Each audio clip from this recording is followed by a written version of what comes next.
He greets Draymond Green, who has joined us here on the set once again with his second ring now secured and coming. Congratulations. How's the second one different than the first one? The feeling doesn't get old. I thought, you'd maybe feel like, oh man, like I felt the feeling before. It doesn't get old. It's amazing.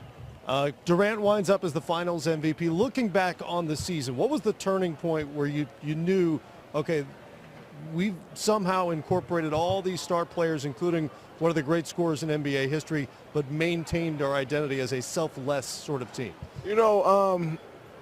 I say Christmas Day. I think we had the game won, and then they came back and just punched us in the mouth. And at that point was when Steph said, I can't just get a ball up. Like, I have to be aggressive. And KD's like, hey, man, we need you to be aggressive. And everybody else is following that train. And so, at that point, I think that's when we became who we are, who we were today. And, that's eventually it turned out to be champions. Well, Sparty, congratulations. Sparty! Bringing one back to East Lansing and Saginaw. The big question for me is the implement of Kevin Durant. Everybody talked about offensively. Talk to me about the turning point to get him to buy in defensively the way he did team-wise and also individually. I thought he took his game up to another level. Talk about that process. Well, I think, when we started the season, we were scoring well and we realized, we're not defending well. And losing Bogut was a big part of that.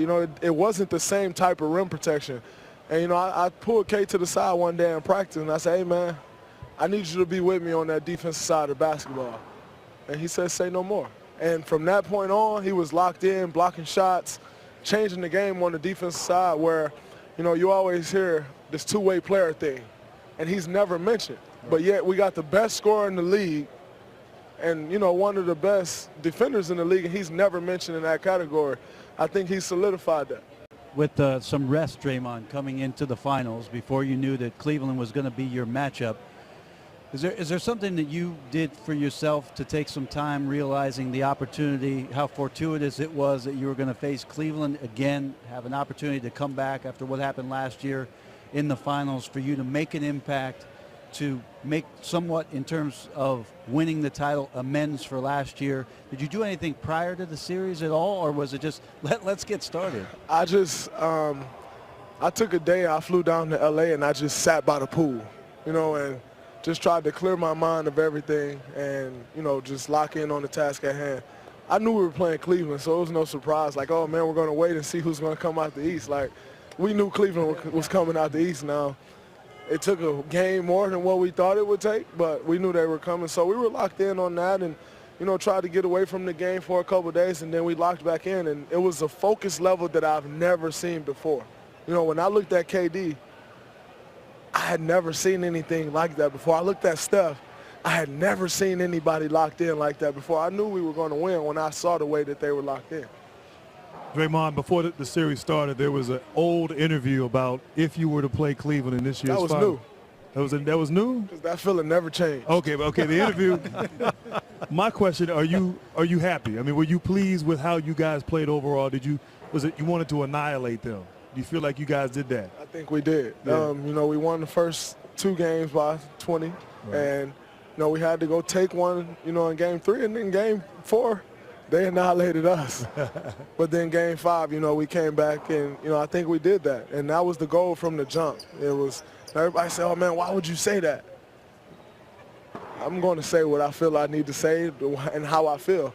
And I got great teammates that's going to support me when I say those things. 16-1, greatest win percentage ever in a playoff run, greatest margin point differential by any team in a playoff run. You've now won more games over a 3-year span than any team in NBA history. Do you have an appreciation in the middle of it of how extraordinary this thing is, or is this just you guys playing? One thing we always tell ourselves is stay in the moment, and try to enjoy these moments because you never know when it's over. But at the end of the day, it's hard to do that. You don't sit back and say, oh, man, we've won more than anyone, or like, we had the highest win percentage in the playoffs, so we won by the most points. You don't really register that. Now, you'll look back on it, when we're 40 years old and say, man, that was pretty cool. Wait, 40? What's... My fault, fellas. Yeah, 40, sorry. 40's not old. That's not old. No, I mean, we still got some 40-year-olds playing, so but how many 40-year-olds are really playing, So you get out that league, you get out the league and you start looking back on those things. my fault, old heads. 55. Draymond, my question to you is, y'all lost a lot of y'all bench, when you acquired Kevin Durant. Talk about Ian Clark, Patrick McCaw, Zaza, David West, the new guys, how they contribute, and talk about the trust you had. I mean, Steve Kerr would go to these guys, McAdoo, in big games and big moments, and they came through. Well, that's a testament to our front office, first off. They went and got guys who, maybe didn't get the biggest of contracts, but can fit right into the system, who can play great. And then those guys stepped up to the challenge, and every time their numbers were called, they were ready. And, I mean, you look at a Patrick McCaw, for instance, tonight, who's a rookie. And Steve told him yesterday, hey, Pat, you're going to get minutes tomorrow. And he stepped up to the challenge. Ian Clark all year was a difference maker on this team. Zaza, difference maker. David West, difference maker. James Michael McAdoo, difference maker. And that's big for us. And so, everyone said, oh, man, they got rid of their depth. But we brought in some more guys that can get the job done. And they stepped up to the challenge each and every time. And credit to Steve. He trusts everyone. If you're in that locker room, he trusts you to go out there and get it done. And, the one thing we always talk about is being a professional. And that means being ready whenever your number is called. If it's not called for 4 weeks, 5 weeks, when it's called, you're ready to go. Matt Barnes tonight hadn't played much in the finals. He come in and give us a couple big minutes at the end of the first quarter. That's huge. That's coming from a guy who, as far as I can tell, is ready for anything, including his celebration here tonight. Second ring for Draymond Green, who had the best plus-minus of anybody on the floor tonight in the Warriors' closeout win.